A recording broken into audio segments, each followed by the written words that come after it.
recording is in progress. Perfect.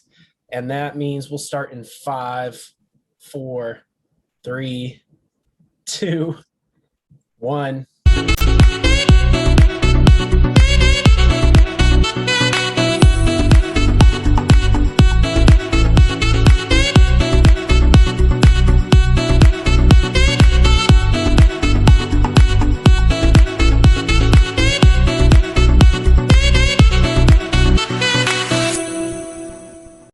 All right.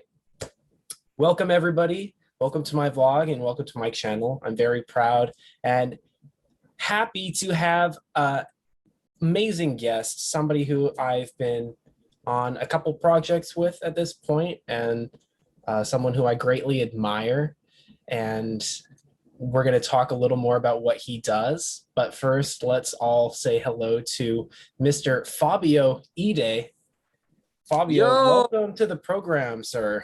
Thank you so much, brother. Thank you so much for inviting me, and thank you so much also for the kind words. I'm a big fan of yours as well, so thank you so much, brother. And hopefully we can work together soon in another project like before. Fabio, you're Brazilian Japanese, right? Yes, that's right. Yung tatay ko Japanese, yung nanay ko Brazilian. Pero I live here for almost 11 years na.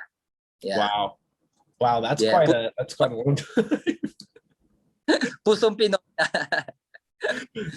So I'm sure that you're familiar now with what we kind of do here. So I kind of really want to get to know a little more about you. So can you tell us a little more about how did you get involved in show business in the Philippines in the first place? Like, what brought you here and what made you decide to stick around? All right, so just to give you a little bit more of my background, because back in Brazil, I was studying to be a lawyer. That was my father's dream for me back in the days. Tapos, I realized na I didn't like that course. I switched to market and communication and art.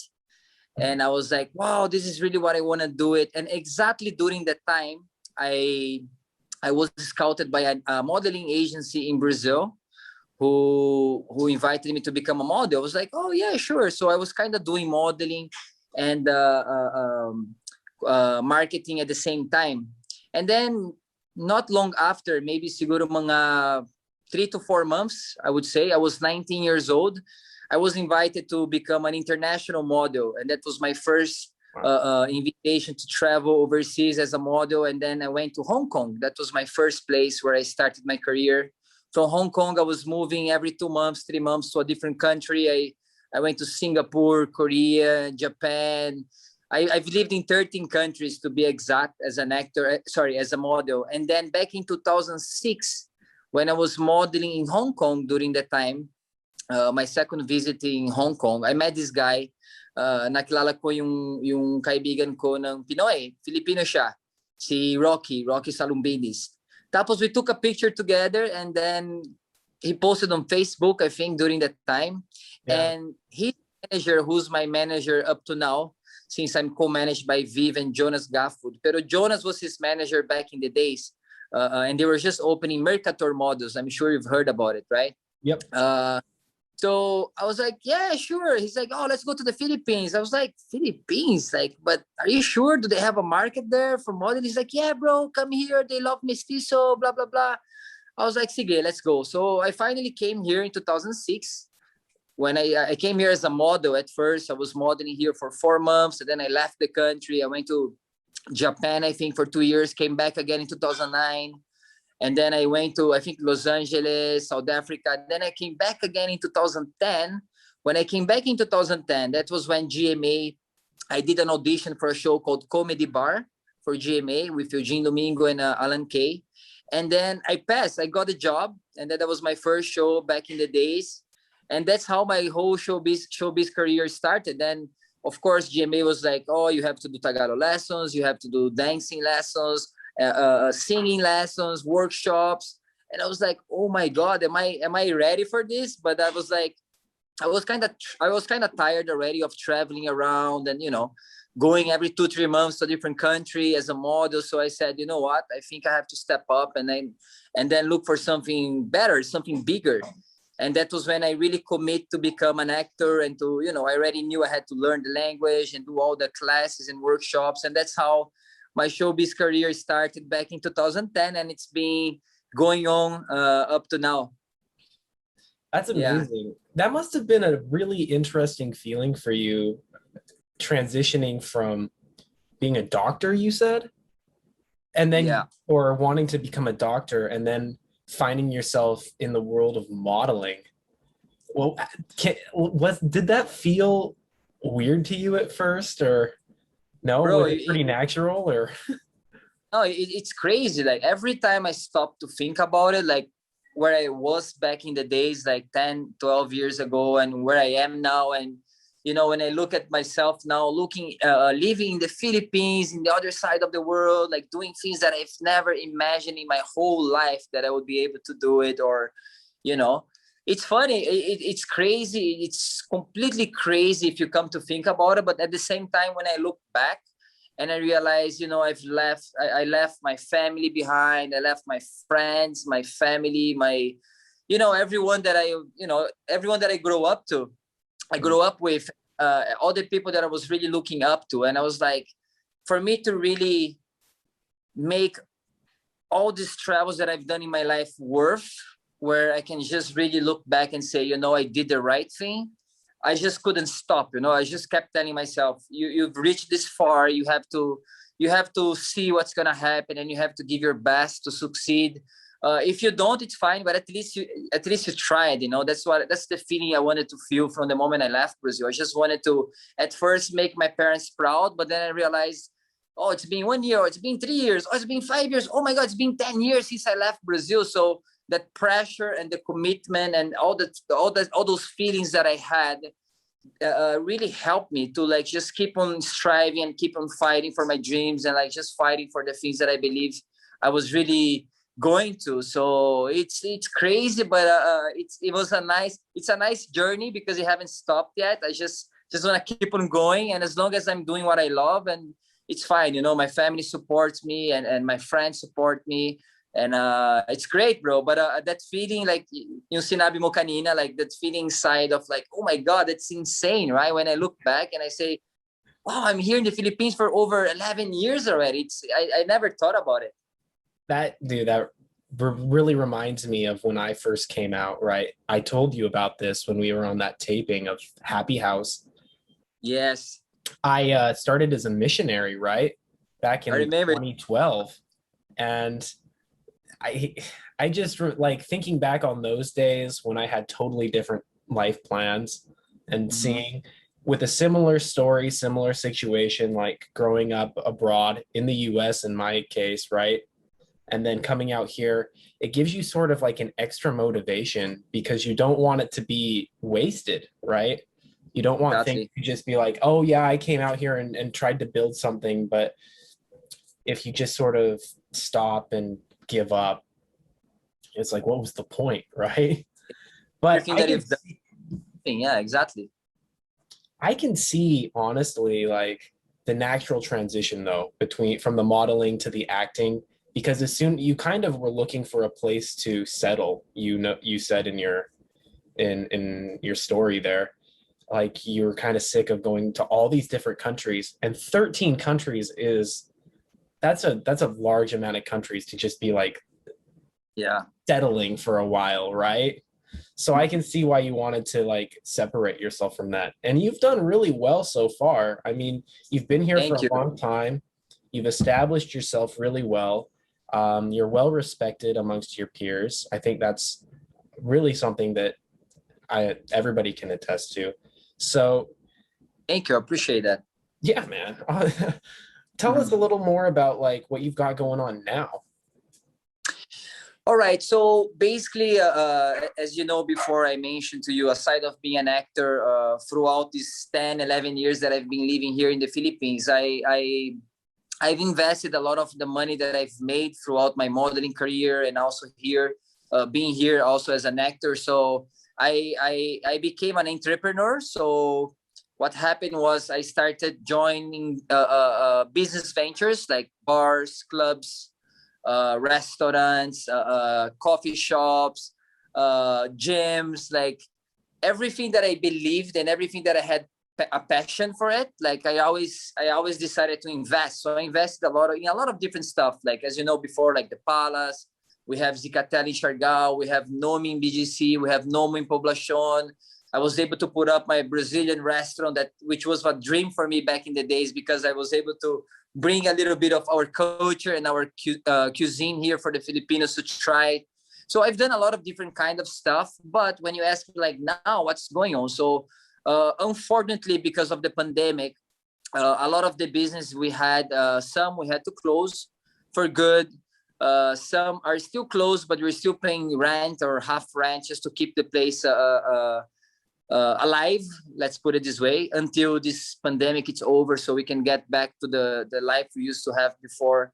And if I look at it at that perspective, it's been tough because, of course, before, as an actor and as an entrepreneur, minsan, when you have pag may shooting ka, like, okay, you make your money from the taping days, pero pag wala, then you need to have another source of income where you can survive, where you can pay your bills and you can, but when you don't have both, when you don't have a show or all your business are closed, you realize you're really put in a situation where you're really stuck, right? Like, and that's the time where I realized you really have to reinvent yourself. You have to innovate and you have to look for new possibilities for you to survive and for you to, keep on going, because you can't give up. You can't just stop and like watch Netflix every day and say, oh no, it's okay, the pandemic tomorrow is gonna, it's not like, it doesn't work that way, right? So with that said, aside of all the investments that I've done, some I lost, some I still have, but I'm still waiting for the right time. We used to have a coffee shop before in BGC, which is called Nomi. We used to serve their acai berry soft serve. It's like an ice cream that we used to import from Brazil. So what we did was we closed Nomi, but then I was able to get some part of the products we had from before, plus a new order that we had to do it again from Brazil. And then I realized, okay, so how is it working now with the pandemic? Everything is online, right? Everything is digital. People are still afraid of leaving their homes. So I was like, the only way to make this work was like either doing through delivery, and then through our Instagram account, we take orders. And I realized people now are like trying to get like healthier. People now are starting to be more well educated about how to become healthy, how to become fit, how to become, it was more like about wellness. And then I realized, okay, so let's open this company, and now let's do acai berry soft serve delivery online. So far this is a new project that we have that's doing really well, which makes me happy. It's been helping me a lot throughout the pandemic, and it's also helping me to see people are more willing to become healthier and become more fit and become more well educated when it comes to those things. And this has been helping me a lot lately when it comes to entrepreneurship. But like I mentioned before as well, I just came from a 1-month shooting with Ecija for a new teleserie called Ikaw Ay Akin. Kami ni Meg Imperial yung bida. We were shooting sa Nueva Ecija for 1 month in the bubble.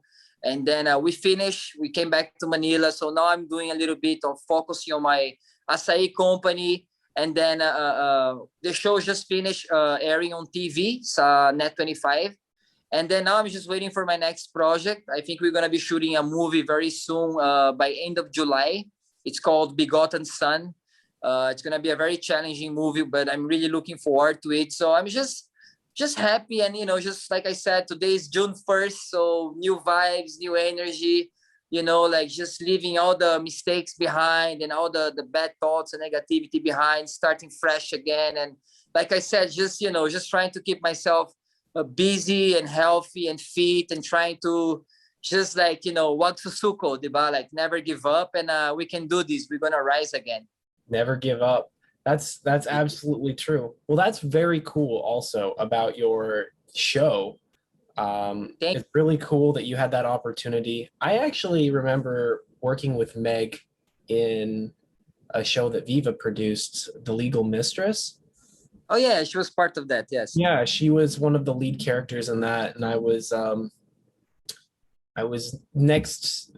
playing the role of Ali Khatibi's brother, and Ali Khatibi was another Yeah, um, I know. I lead. friend. Yeah, yeah. Yeah. So that's kind of cool. Meg was very very friendly, and we also did a parade together once. So I'm sure she Yeah, was great to work with. yeah, she's very nice. She's very masipag, very mabait, very Yeah, thoughtful. She's a good girl. totally, totally. Okay, so I'm pretty impressed, honestly, by your sort of body of work. We never really had a chance to talk about that so much when we were working ourselves, doing our tapings and such. But um, it's kind of amazing. Like, you consider yourself an entrepreneur, a businessman, an actor. You still do modeling, I'm sure, when the opportunity comes up, or like endorsements. There's a lot of new people that want to get involved, and I'm sure that after the pandemic, we're gonna see a lot sort of come back in like before. Um, Mhm. and a lot of them are foreigners like us, right? That are trying to find their way, and a lot of them want to actually make it for a long term in this country. Mhm. You've kind of been one of those success stories of people who's able to do that. So, Thank you. what advice would you give these people?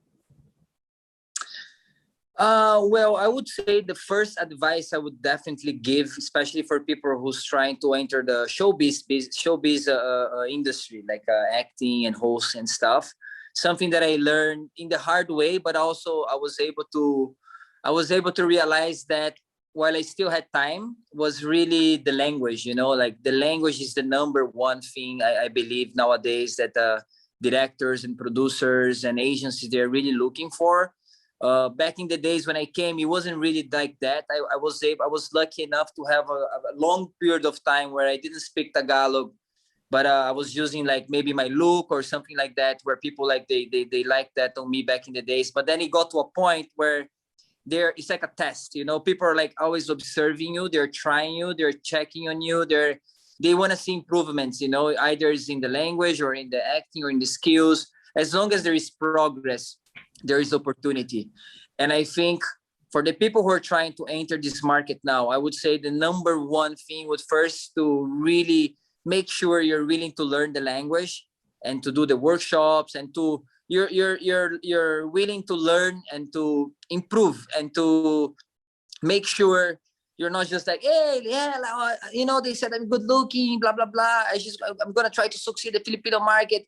You know, maybe back in the days it was like that, but now for you to really succeed, you really have to speak the language. And people, that's the first thing I think they ask you nowadays. Like, do you speak Tagalog? Marunong ka bang magsalita ng Tagalog? Oh, hindi.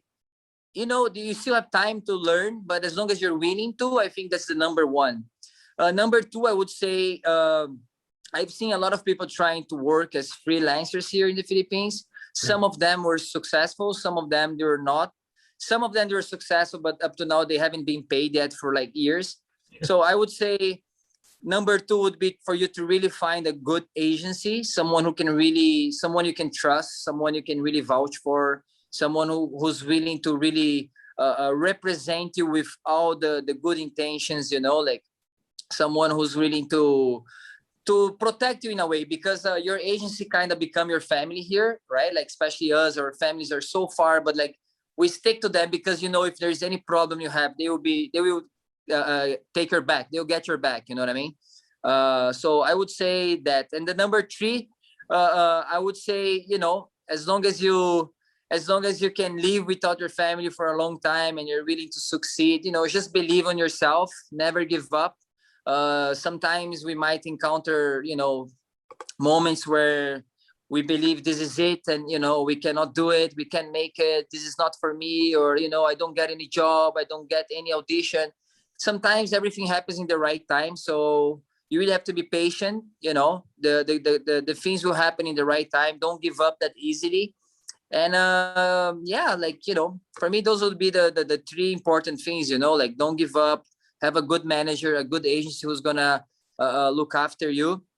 And speak Filipino, you know, like if you're a foreigner and you don't know Tagalog, like for Tagalog would be the number one, I think, nowadays, especially in our industry, you know, like the more you speak, the more projects you have, the more people will be willing to have you in their teleseries or any sitcoms, movies, because, you know, because in the end of the day, you know, show business for the massa, right? Like, and the mass is like 90% of the society, and they speak Tagalog, you know, like, Yep. So I think that would be the most, you know, my tips for the people who wants to start now. I think that's really good advice. Speaking Tagalog is huge for sure. I'm actually really surprised still with the numbers of people that come over who have no clue how to speak Tagalog whatsoever. I was recently at a Viva workshop. This will kind of surprise you. I was at a Viva workshop just before the pandemic shut everything down. And it was, the whole batch was foreigners, and they were like Phil M or something of that nature. But the common thread was none of them spoke any Tagalog at all. And that kind of surprised me because I know for a fact that more than half of my lines have been Tagalog lines here as an actor. So if you're given that sort of stuff, you need to be able to at least understand what you're reading and then work with, you know, a speech therapist or coach or another actor to help your accent out.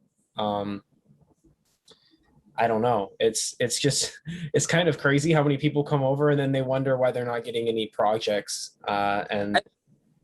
Sorry to complement what you just said, brother. Like, I think the accent, like, for example, I still have a very strong accent, but I think just for the fact, if you can really speak, because the accent is, it's kind of easier for the producers or for the agents to always give you a role where they can say, oh, Fabio is like half Filipino, half Italian, or half Japanese.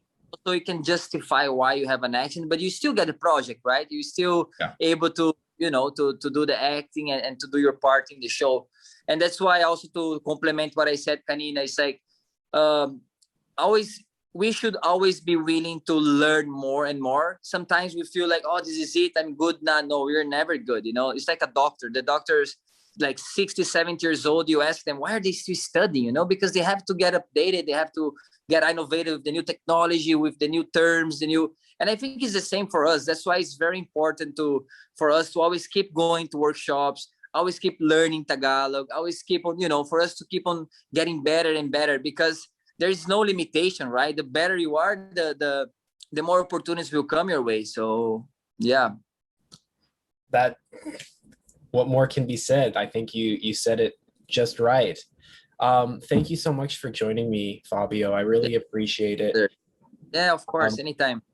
For all of the people wondering how Fabio and I know each other, we acted together on a set of the second season of Happy House.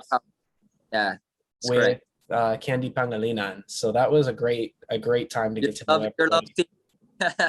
I'm actually interviewing Yuki as well, so nice. That should be good times. Yeah, bro. Is there anything that you want to plug or share with anybody? I can put the links down in the description box below, all of your social media, of course. Just let us kind of know what's going on with you in your life right now and how we can get in touch with you. Sure. So, well, I would say first, just to follow me on Instagram. It's called at Fabio Ide Official. Also on TikTok, Fabio Ide.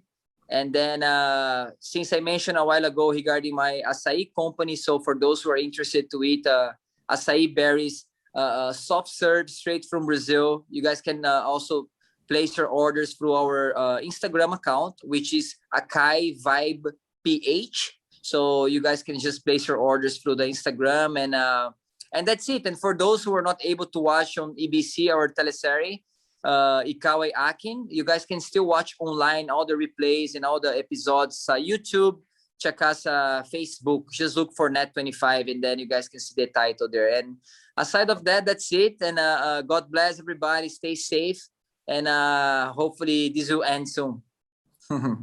Thank you very much, Fabio. I really appreciate it. Again, it was such a favor for you to do this for me. So I really, really thank you. My pleasure. It's nice to see you again. And hopefully you get to work again soon, either in a project or, doing something else. Okay. So thank you for the invitation, and stay safe also. Okay. Thank you, sir. I will message you more with some follow-up onto this, but everybody, thank you so much. Fabio Ide, take care. Thank you, brother. Thanks so much. Stay safe. Bye. Bye-bye. Bye-bye.